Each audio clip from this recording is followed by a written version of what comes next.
This is part 2 of the Genesis walkthrough. In my previous video, I went through Genesis 1 through 25, which covers the creation of the world, all the way to the death of Abraham and the birth of Jacob and Esau. So we pick up from there. Genesis 26 recounts Isaac's life in Gerar. He deceived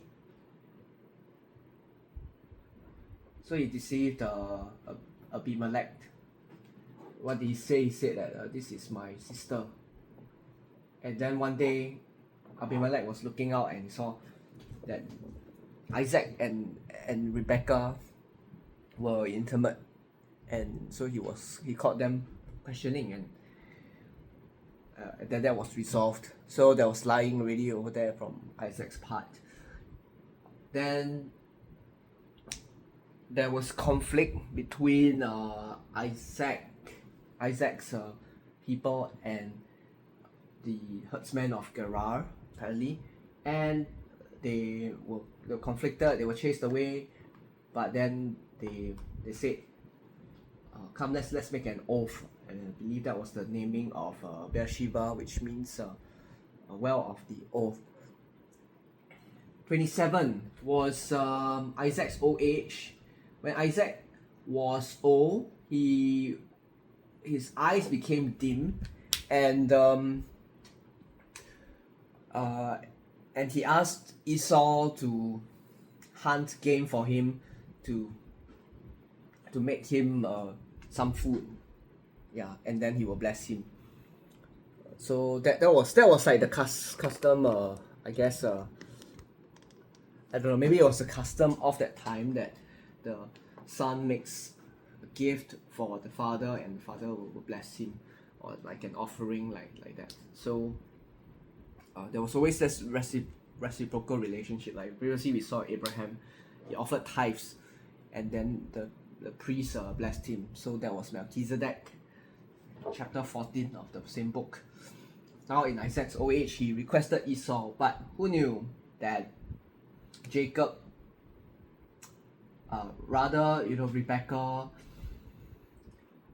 Rebecca called Jacob and said, you go in and steal your brother's blessing.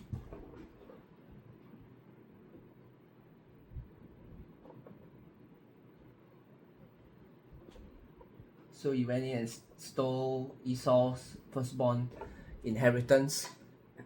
Yeah. So recall that in Genesis 25, it concluded with Esau despised his birthright.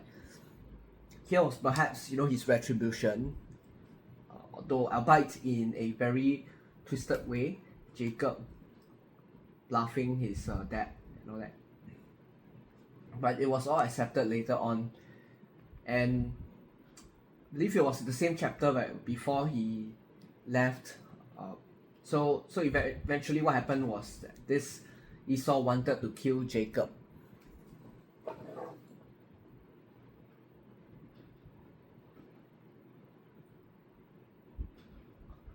Yeah, I don't know. I can only imagine the story going like Esau day on day walking past Jacob, sharpening his knife, sharpening his bow, sharpening his arrow, right, and then tuning his bow and all that, looking very murderous. And that was when the family decided that, hey, Jacob, you should leave and go and flee for your safety. And this was the same chapter where Isaac charged Jacob, saying that what kind of woman you should marry and all of that. Yeah. And it was also the same place where it was mentioned that, I believe it was mentioned that Esau had also, when he heard about this charge, he went to take daughters from take wives from the daughters of Ishmael. So a show of how kind of rebellious this Esau was. Plus Esau continued in his rebellion. Yeah, more than anything. Oh, okay, apologies. That was in the following chapter. So the early part of 28 was when he charged Jacob, sent him off with his blessing, and then that was when Esau heard about it, and then he took more women from Ishmael's daughters. Yeah. But 28 would also focus on Jacob's ladder as well.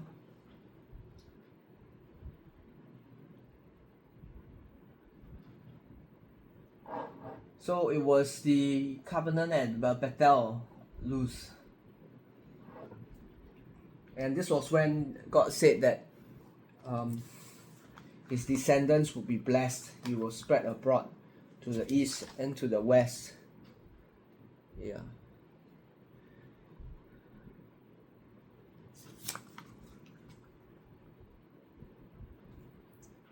West and the east and the north and the south. So he inherited the blessing of Abraham directly from God in chapter 28. That was when Jacob made a vow to God, saying that, if God will keep me in this way and be with me, such that I come back to my father's house in peace, then the Lord shall be my God. So some some historians or scholars have, or somebody, so they've commented that this was a kind of arrogant sounding vow, actually, or the oath that Jacob made to God. It was quite like, then if you do this for me, then you will be my God. It was quite unilateral, right? Like, I'll say that, like, if this woman will be like that, then she will be my wife, without asking the other party. So it was something. It carried a kind of a tone, although God was the one who took the initiative to speak to Jacob in this case, right? So God initiated the contact, initiated the conversation, and Jacob sort of reciprocated with making his own commitment to the Lord. Later on, we will see that he does build some altars in honor of the Lord, offering sacrifices, offering prayer and worship, in that sense. Okay, Genesis 29 was Jacob's arrival at Padan Aram.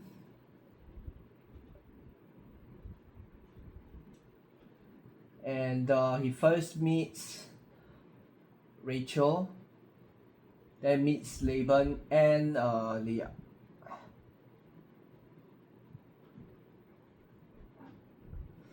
So they make contact, and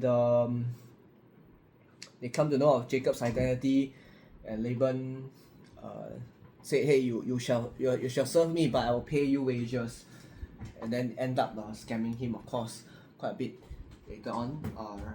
We know the first scam or the earlier scam he pulled off is in swapping off his daughters. So firstly, Jacob married Leah by mistake. Requested for Rachel as wife, but Leah was the older daughter, so Laban deceitfully swapped the daughters, having married Leah, and then said, "You will serve me 7 years for Leah." But later on, he also agreed to give away Rachel in marriage, for which Jacob was to serve him for another 7 years. So the first scam, a bit of a red flag in the interaction. By the conclusion of chapter 29, Jacob had 4 children. This was the birth of Reuben, Simeon, Levi, and Judah. Yeah. Because chapter 30 begins with Rachel's complaint, "Give me children or I die." And it's the same verse that sparked John Knox's prayer for Scotland, where he asked God to give him Scotland or I die. Yeah, so it's very interesting inspiration there.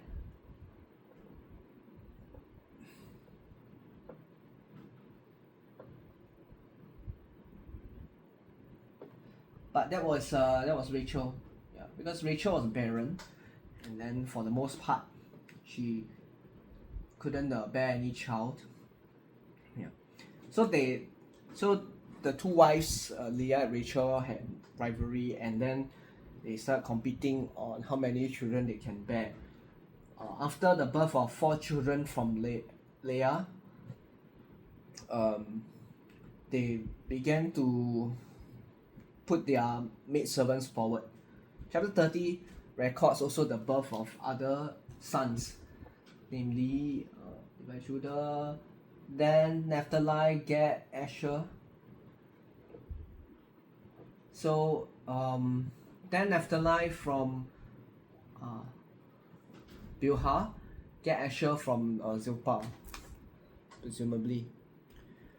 And then after all the resentment of Rachel, like no children and all that, right, and trying to complain to Jacob, God finally heard the prayer of Rachel. Like God heard the prayer of Rachel. I was like, where is the prayer made? Maybe it's actually like embedded in between, but when Rachel complained to Jacob, Jacob said, "Am I in the place of God who has withheld your womb from bearing children?" Rachel probably went to God in prayer and bitterly complained until God answered the prayer. She birthed forth Joseph, who was to take center stage later on in chapters 37 through to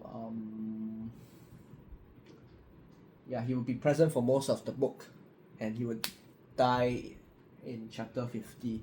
So Joseph was an important son that was birthed forth by Rachel.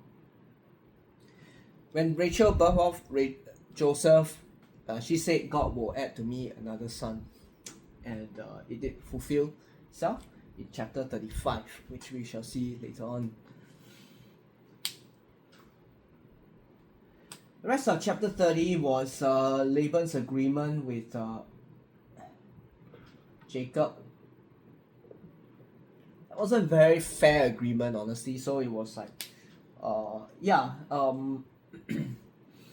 you take care of my sheep, my goat, my lambs, and I will pay you. My wages to you will be, Jacob asked for certain colors of the flock, things streaked, striped, and the kind. So like, so those flock that are born with that color shall belong to Jacob.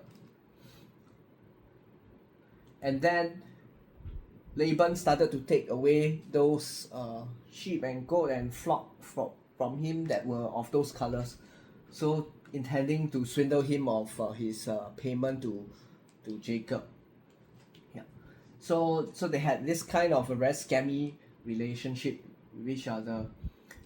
What Jacob did in retaliation was he placed the stronger sheep and goat and flock and lambs before a certain like poplar or something, like a stick, and then as they look at the stick, if it's like striped and streaked and all of that, the stronger flock would birth forth children of that color. So he tried to multiply his flock according to the stronger members of the flock, and apparently it worked. So he got all the strong ones. Then in chapter 31, that was when Laban found out. Jacob was found out by Laban because his children went to Pauto, on Jacob. So they told on Jacob, and Laban started to turn against him, and it culminated in, so that triggered Jacob's return journey to Canaan, which was also affirmed by God. God said, "Yeah, you can return now," and give him a word that to do that. So this sparked Jacob's return to Canaan.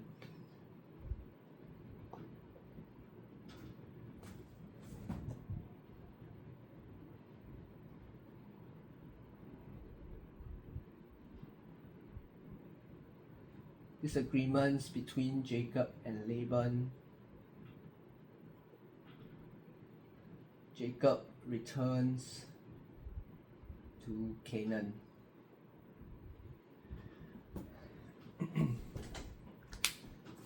So, not to mislead this line.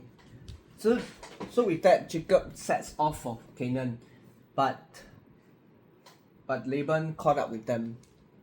Yeah, because he was informed that they were leaving without informing Laban, and then what ensued was some mutual exchange of heated arguments and all that, with Jacob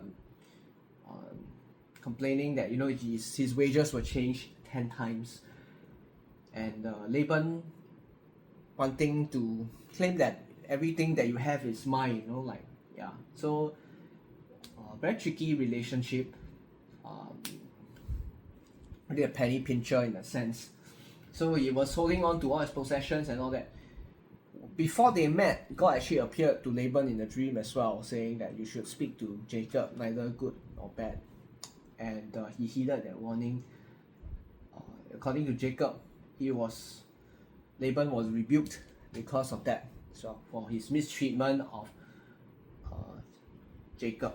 So they patched up because it's because of divine intervention as well. Who knows what Laban would do if God didn't appear to him and commanded him. So they built a stone along the way and said that, okay, this is the line where we draw. From now on, once you separate from me, I will not cross over to the other side. You will not cross over to my side. But if you do anything wrong, if you wrong my daughters, then I will certainly avenge them and all that. But this is what essentially the agreement they had.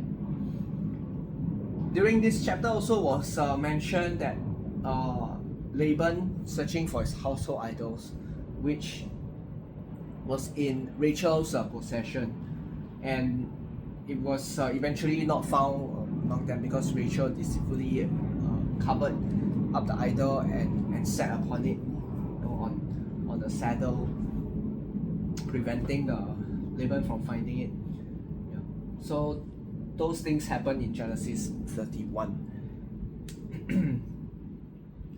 Genesis 32 was when they came to this place and included this place called Mahanaim. This was when some angels appeared to Jacob and he said, this is God's camp. And they called the place Mahanaim. The other thing was at Fort Jabbok. This was Jacob's wrestle with God. Personally, very resonant chapter for me. Resonates very much with me. Jacob wrestles with a man all the way to the breaking of dawn, which was revealed later to be either an angel of God, God himself, Christophany of Christ, but was an important figure that represented God. So they had this conversation during the wrestle. In the morning, when the day broke, the man said to Jacob, "Let me go, for the day breaks." And Jacob replied, "I will not let you go unless you bless me." Then guy asked, "What's your name?" Jacob, and he said, "Your name shall no longer be called Jacob, but Israel, for you have wrestled with God and with men and have prevailed." And Jacob said, "Tell me your name, I pray." And the other man replied, "Why is it that you ask my name?" And he blessed him there. So he received a blessing directly from God, and um, and then he made his way back. Later on, he met with Esau, and he was like full of gratitude. You can read it in the text itself. It says nothing of that sort, but when you read it, you're able to sense Jacob's huge gratitude. You know, it's I seen your face, Esau, like I've seen the face of God, and that was when he met Esau in chapter 33.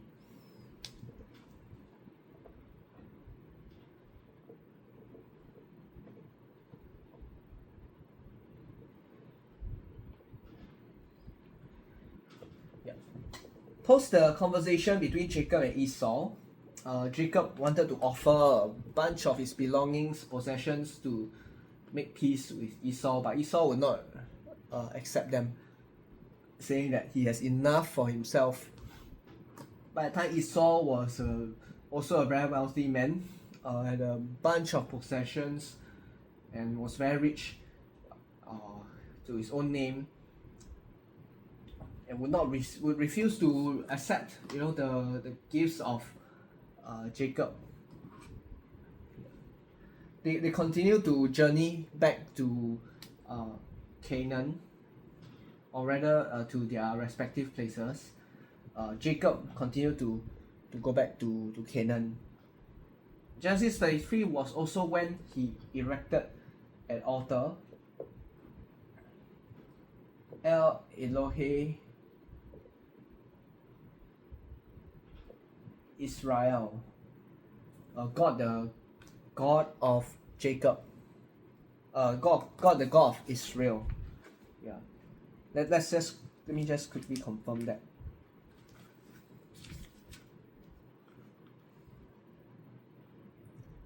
El Elohe Israel. Yeah.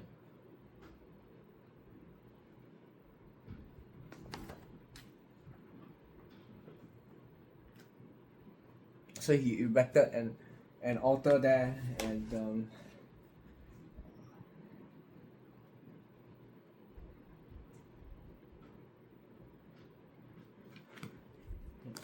okay. So chapter 34 was Dinah's rape. This took place in Shechem. Well, Prince of Shechem wanted to marry her. And was willing to offer like generous dowry after the rape. He wanted to make things right, but not for long, because Reuben and Simeon would massacre the entire city after deceitfully telling them to be circumcised. Said, we cannot give our daughter to, we cannot give our sister to somebody who is uncircumcised. So your entire country must be circumcised. And then when they were circumcised, they were in pain. They were also killed by Reuben and Simeon.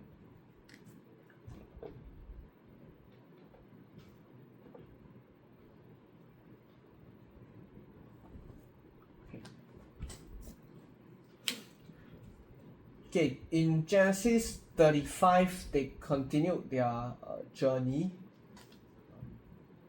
God this time reiterated that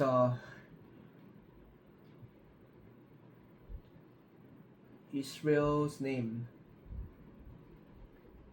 Recall that chapter 32, God said, "Your name shall not be called Jacob anymore. Your name shall no longer be called Jacob, but Israel." This was reinforced again in Genesis 35. Israel shall be your name. They continued the journey, but because of a difficult journey, actually Rachel passed on.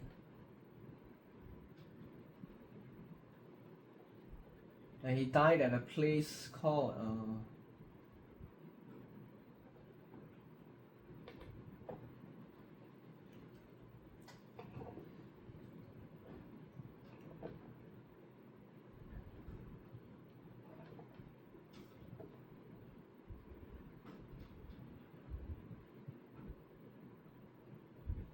Migdal Eder.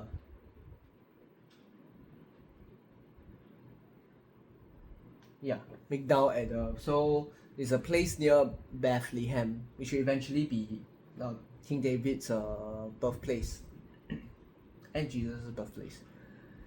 Yeah. Rachel died. It's not the only death in this chapter. Isaac also died. But as Rachel was dying, she birthed forth Benjamin, whose name was initially called Ben-Oni, son of my pain. And Jacob immediately renamed him as Benjamin. So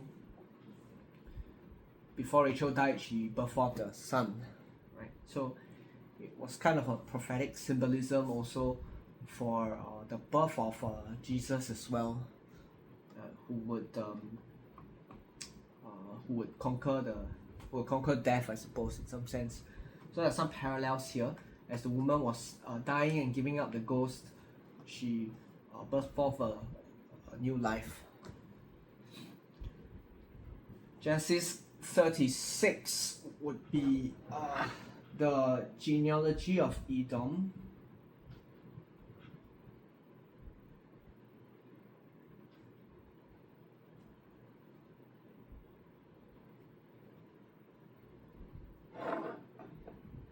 Yeah.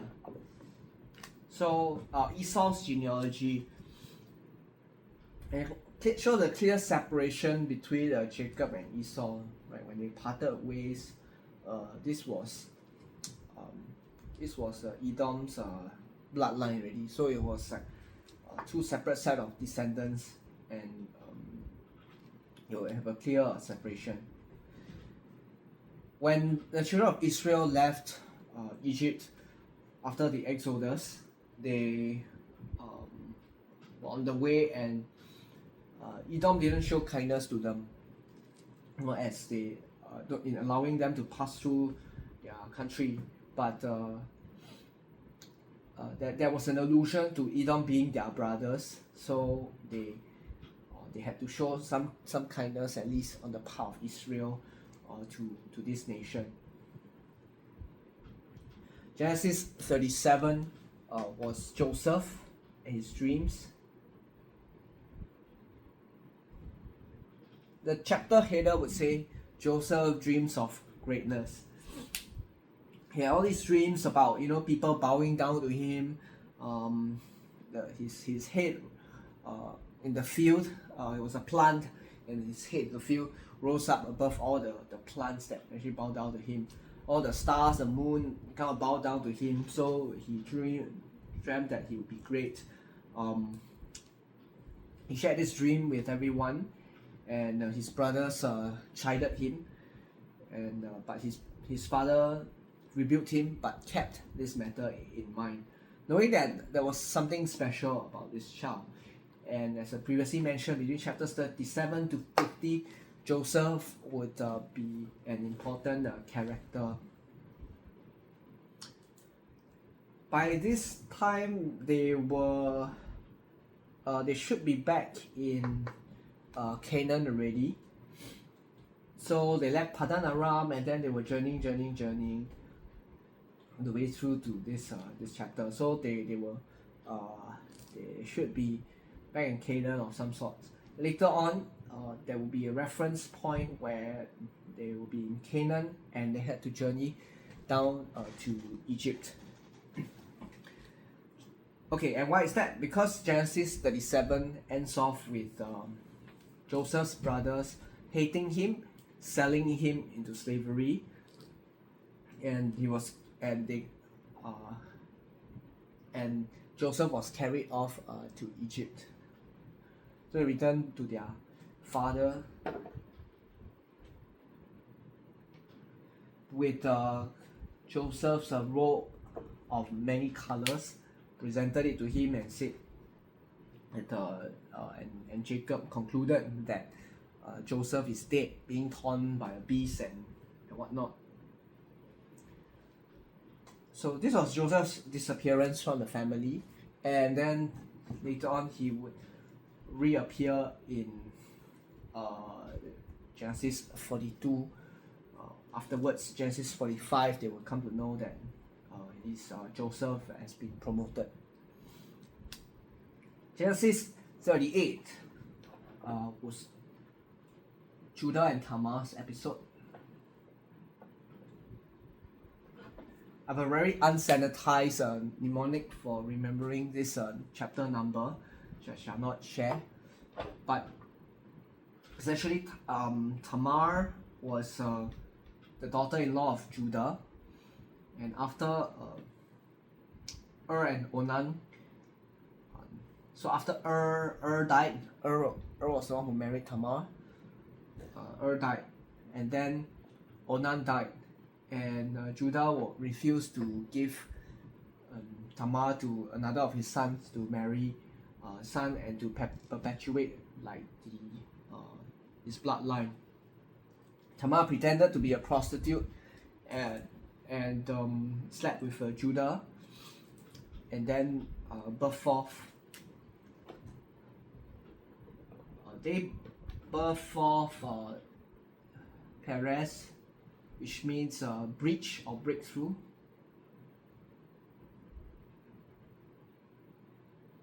And Zerah, like morning light or something like that, something to do with light. Perez would be in the messianic genealogy bloodline. So Abraham, Isaac, Jacob, Judah, Perez. These will be names in the genealogy of Jesus Christ in Matthew 1.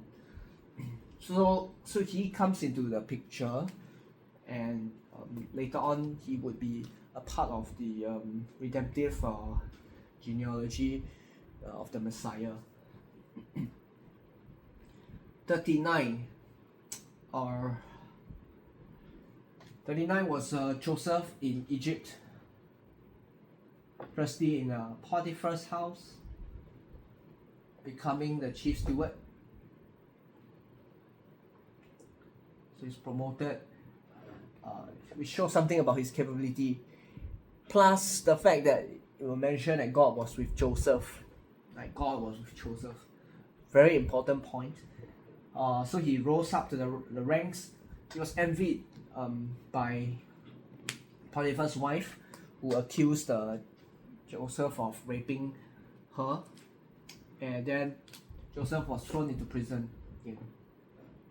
Descended to the depths, and he was in the prison of Egypt and Pharaoh's prison.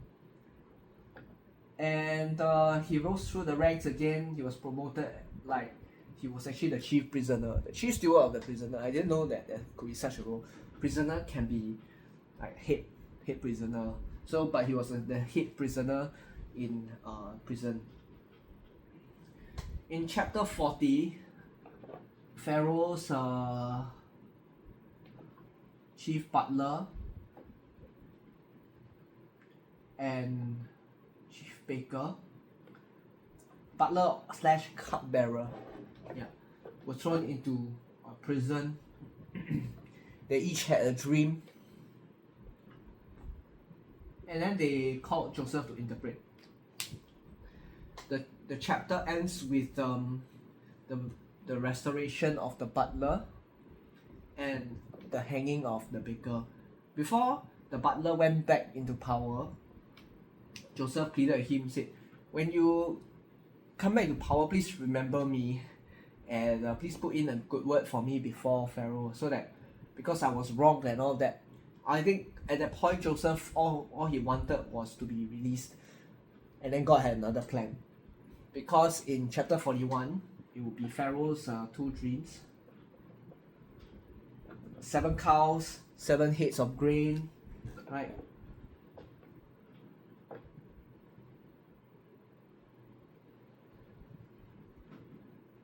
So he dreamt all these dreams, right? And then the chief butler initially forgotten Joseph at the end of chapter 40. Genesis 41, he said, I now remember my crime. when I was in prison, I met this Hebrew servant and he interpreted my dreams. So when Pharaoh's men couldn't interpret the dreams, they summoned Joseph. Yeah. And Joseph managed to interpret the dreams. So 7 years of prosperity and 7 years of difficulty, of famine, of lack, yeah, which would play out through the rest of the chapter. So 41 also tells us that Joseph was 30 years old when he stood before Pharaoh.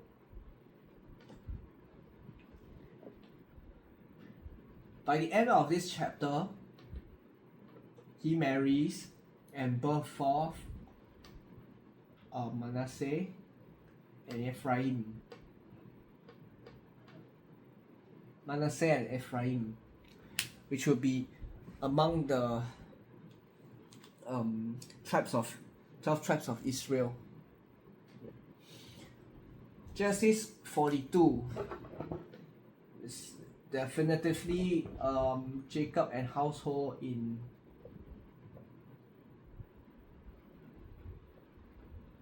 Canaan.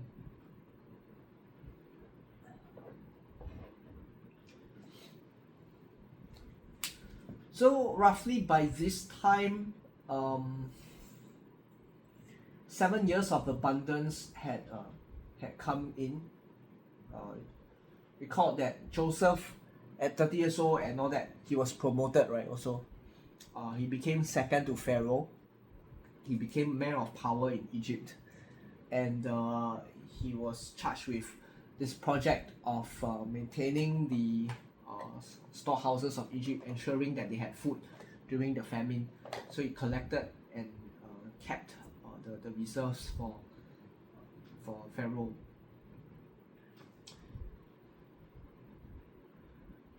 And that was after the period of prosperity. So 7 years had passed in between. Jacob's family in Canaan was experiencing famine right now. I believe it was within the first year they were nearly wiped out. This was when Jacob asked his children, "Why do you look at one another?" And I couldn't understand this expression at first. But as I looked on the internet, realized that the children of Israel were guilt-stricken by what they did against Joseph. Because if they go back to Egypt, they might meet Joseph, in one of the households there, and to see what has become of him. They were to revisit their sin. But Jacob heard that there was grain in Egypt, so without context, he called on them to go down to Egypt. Like, why are you so hesitant to go down to a place that obviously is the solution to our problem? Yeah. So this was the Israel's 10 sons. First trip to Egypt. I took for granted when I mentioned this, that 10 sons included all the middle children. Other than Reuben, Simeon, Levi, Judah, there was also then after like Gad, Asher, Issachar, Zebulun, apart from Benjamin, whom Jacob had withheld with him because favorite wife's younger son. Now that he's lost Joseph, is wondering why God has taken Joseph. There's only Benjamin left among his so-called most adored child and children. Yeah, that was him sending his 10 sons to Egypt for the trip. They were questioned. They were questioned in Egypt. Joseph said, you are spies coming to spy on the nakedness of the land. And they met with unexpected difficulty in their first trip to Egypt. The mystery man, who is Joseph, of course, asked them about their family and then they revealed that we have 12 brothers. One is dead, and then there are 10 of us here. And then Joseph insisted, you must bring down that 11th brother so that I can see him. So they returned back to Egypt not before Joseph commanded all his servants to restore their belongings to them. And when they returned, they were shocked. Firstly, why are we being questioned so hardly by the Egyptian key minister, second to Pharaoh man? So they were wondering within themselves. Secondly, why are our wealth restored? So our monies were restored to us, and they were in the deep confusion and all that. So they were very hesitant to go back down to Egypt because first trip to Egypt was already so difficult. And secondly, you shall not see my face unless you bring down that son Benjamin. So 43 again, Jacob insisted that they must return to Egypt to buy grain. He forced them to make a second trip to Egypt. So they had all these conflicts. Reuben said, leave my two sons with you. If I don't bring back Benjamin, right, you can kill them. Judah made a more rational proposition. So he said, Father, listen to me. We will go down. We'll bring Benjamin down. But if anything happens, right, I myself will be guaranteed for the life of Benjamin. Jacob compromised and said, well, if that really must be the case, then bring down all these goods with you. And he brought down the best of the fruits and the best of the nuts of the land to try and the balm and all that, to try and find favor with the Egyptian second to Pharaoh man. Yeah. So quite generous of Jacob actually, because I don't know whether it's a custom of the ancient Near East, but this was his generosity. Here you can be seen. Before that, when he repentantly offered to pay back for all the damages with Esau as well, really a show of the generosity and the character of Jacob. Or otherwise, it's just a repetition of his pattern. He had learned generosity, by or rather it was also justice as well. So he was repaying for the loss previously of Esau. Now he's showing generosity as he goes down to meet with as he sends his children down to Egypt. In Genesis 43, they arrived at Egypt, that they were met with unexpected feasted in Egypt. They were met with unexpected welfare. Yeah. Joseph spoke kindly to them this time, asking about their father and all those things. But maybe also because he was in a particularly good mood. He sees Benjamin, and who received 5 times the amount of food compared to the rest. So they thought, everything is going well. I know that they spent the night in Egypt, and they were collecting grain to go back for their household. And by the way, the Bible says that there were 66 of them. So they are a massive household, alongside with livestock, camel and flock and whatsoever, sheep, goat and lambs, which Joseph had accumulated during his time at Padan Aram.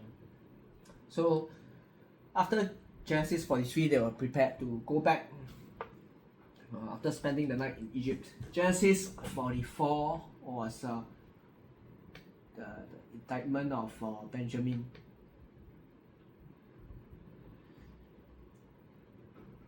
By Genesis 44, Joseph said, put my cup inside the Benjamin sack. So that when they left, they were not careful to check that out.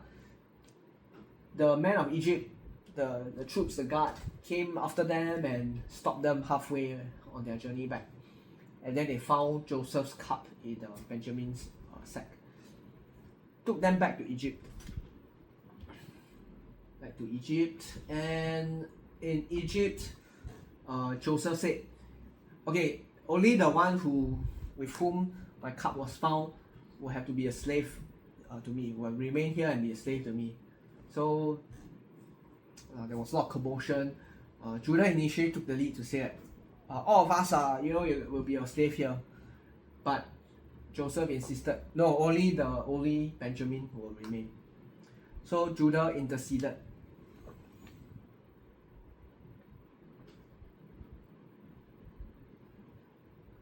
For Benjamin. He said, look, listen, we have a dad back home.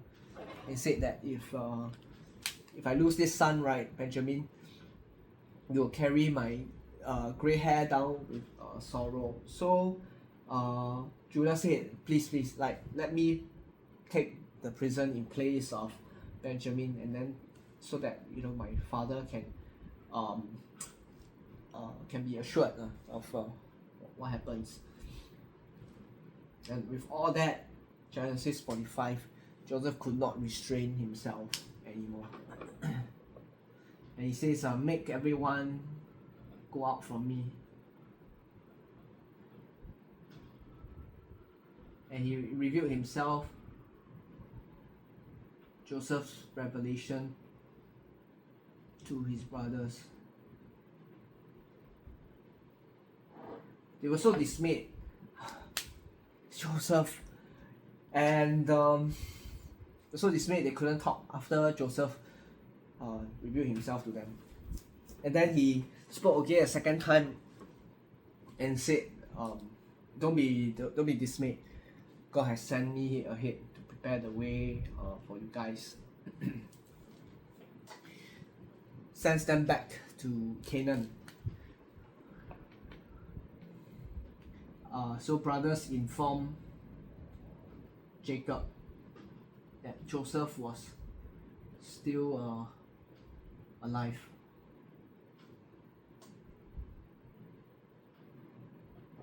Yeah, so Joseph was still alive.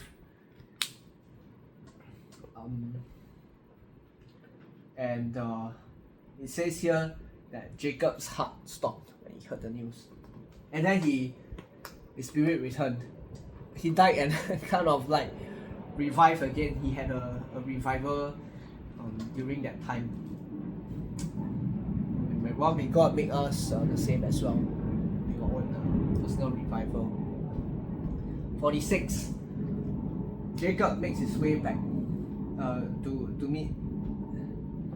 goes to Egypt to meet Joseph. See, Joseph very invited the whole family to come and dwell in Egypt. So this was when he turns to Egypt. God appears to him and tell him, do not fear to go down to Egypt. I think there is a certain spiritual attachment with the land of Canaan for this household, because God keeps telling the descendants of Abraham they will inherit this land, Canaan. So they have this insistence to procure the land, to buy, to live there.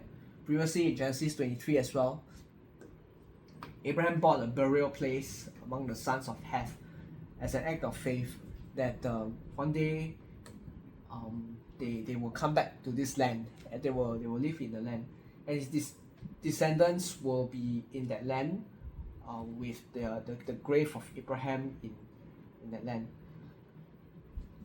The other aspect to this is that it probably is a testimony to God. God has made a promise that we will have this land. We have this land. Our ancestors lived here by faith. So really, like it's like a witness to a rock of testimony to show them that God is faithful. God will bring you to this land. God will cause you to dwell in this land, and my children will inherit this land, and they will see my tombstone here. Jacob, so maybe had torn feelings as he was departing to Egypt, and God appeared to him to assure him of the plan, assure him of the future. So he heeds God's word and he goes down to Egypt to meet Joseph. They fell on each other and they wept. And 42 was when Joseph wept the loudest. But between 42 to 50, Joseph will weep a total of 7 times, it says, in the whole book of Genesis.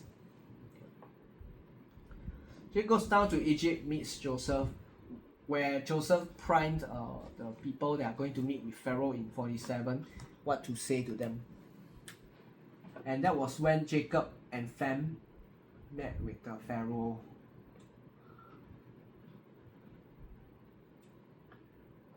Pharaoh, and he saw Jacob, asked him, "How old are you?" How old are you? Like, yeah.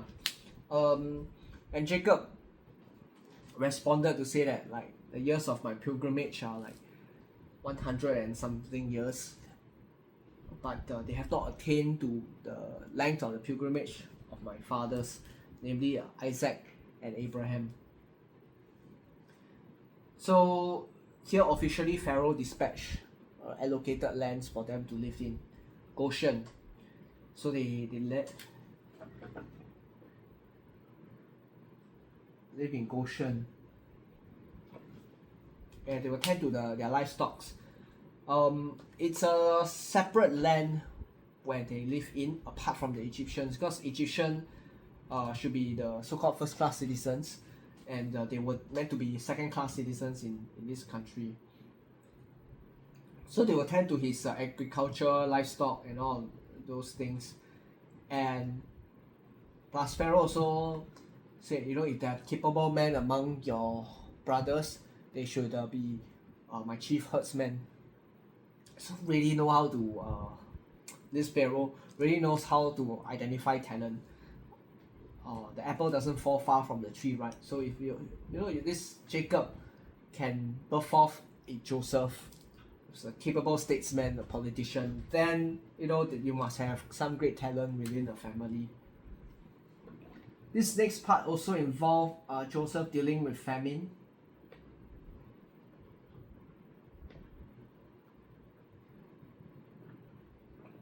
So the nation was slowly being depleted, and Pharaoh was growing in power and in state revenue. He was collecting from the people because they had to come and buy food. So until the point where they had nothing else to sell, so they sold themselves to Pharaoh, and then Pharaoh was the one who provided for all of them. Although priests were treated separately, but the laity and regular citizens received their pay from the state. At some point, when Joseph invited, we have a time marker here as well. So when Joseph invited his family to come and stay in Egypt, he mentioned that there are still 5 more years of famine. So roughly between these points, 2 years have elapsed since the famine happened, because 7 years of famine was to take place for Egypt in the coming. So that's what happened here. Then Joseph deals with it and procured most of the state's land and provided employment to his people. What follows in Genesis 48 was Jacob's end of life alongside with 49. And Jacob began to do 2 things toward the end of his life. Blesses Manasseh and Ephraim.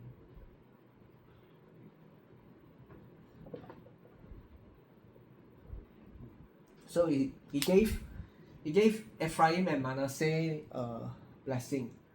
He laid the firstborn of Joseph's blessing to Ephraim instead of Manasseh.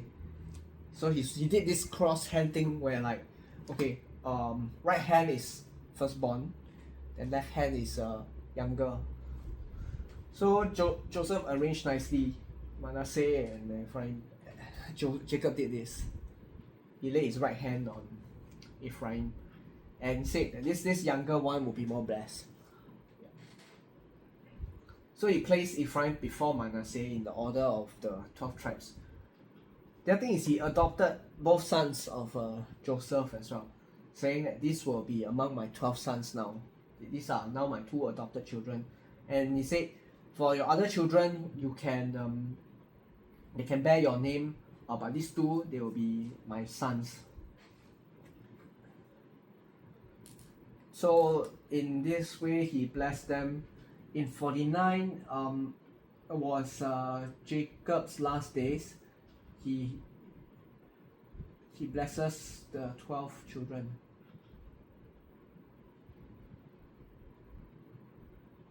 So the 12 direct sons, the 2 adopted sons here. So he blessed all the 12 sons. Specifically, he said that I will come and tell you, what shall befall you, in the last days. Yeah. And then there were positive prophecies to most of his sons, negative ones to 2 of his sons. 3 of his sons, Reuben, Simeon, and Levi.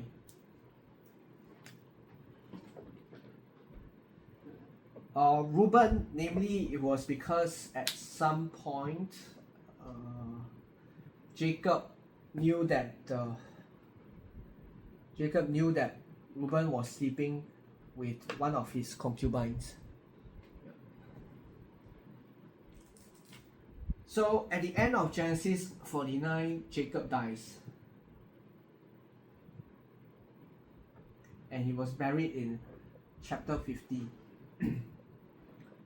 Once again, to recall, Jacob, if his dying wish was bury me in Canaan. So they took his body back to Canaan. They had a massive wake and funeral. His body was taken back to Canaan, and the rest of this part Joseph takes over. He expresses his faith. God will surely visit you and take you out of this land. So do not bury me in Egypt as well. Bury me back in Canaan. And then he took care of his great-grandchildren up to the son of Machir, who is the son of Manasseh. And then that very famous verse, 50 verse 20, says that you meant evil for me, but God meant it for good.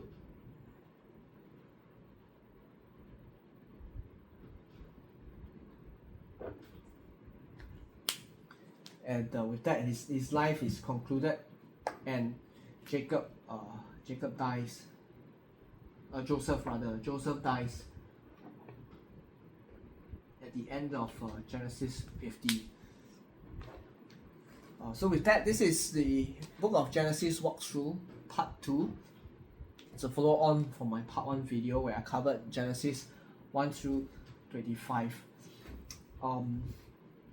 Notably, from Genesis 25 onwards, it was the birth of Jacob, and the lens continues to pick up on Jacob's life all the way through to Genesis 50, where Jacob both dies and Joseph dies. The story will be continued in Exodus 1 when the children of Israel were in Egypt, and then they multiplied. So the account that follows on from Genesis will be picked up on in Exodus, particularly in chapter 1, where it talks about these are the names of the children of Israel that came down to Egypt. Total 66 of them, and the remaining 4 were in Egypt already. Joseph's wife, Manasseh, Ephraim. So the children of Israel and their composition of their family in which began in Genesis. This will be picked up on in the book of Exodus. I hope you enjoyed and learned a lot from this. And hope this kind of maybe deconstruct the whole book for you, breaks it down, makes it easier to read and to analyze, to understand from a big picture point of view how the narrative proceeds in the whole book of Genesis.